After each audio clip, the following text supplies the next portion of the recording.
Sir, what is 30A? 30A Bharat के संविधान में एक ऐसी धारा है,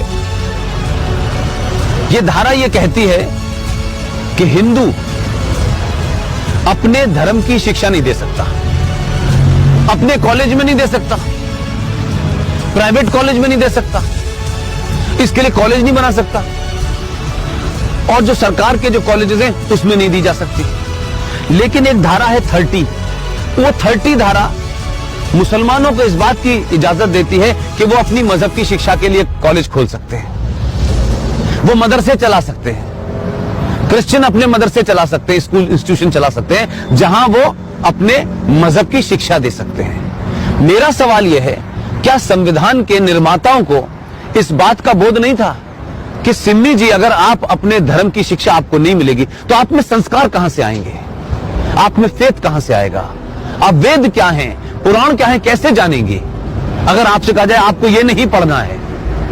और भारत में एक ऐसी सिविलाइजेशन जिसके 5000 साल का जो रिटन डॉक्यूमेंटेशन है, उसमें भारत का कोई भी आप दौर देख लें, कभी भारत की सनातन संस्कृति के मानने वालों ने दुनिया के किसी देश पे हमला नहीं किया। ये शब्द बलात्कार हमारी संस्कृति का हिस्सा नहीं था।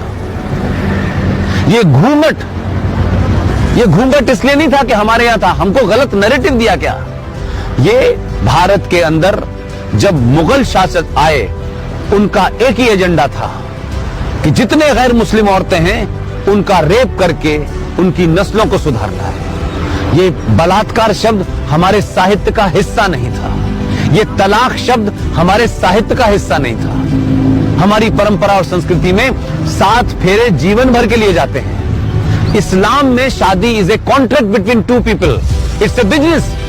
आपने शादी मुझसे की और शादी करने के कुछ दिन के बाद आपको लगा कि मैं रहना नहीं चाहती, तो बिजनेस कॉन्ट्रैक्ट है, आपने कॉन्ट्रैक्ट कैंसिल कर दिया।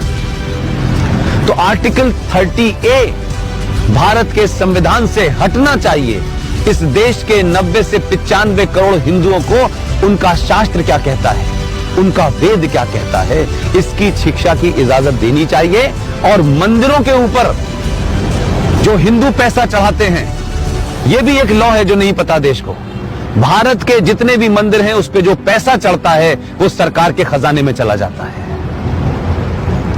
और भारत के मजारों के ऊपर जो पैसा चढ़ता है, जो गुरुद्वारों में पैसा चढ़ता है, वो सारा का सारा पैसा उस धर्म के मानने वालों के पास चला जाता है।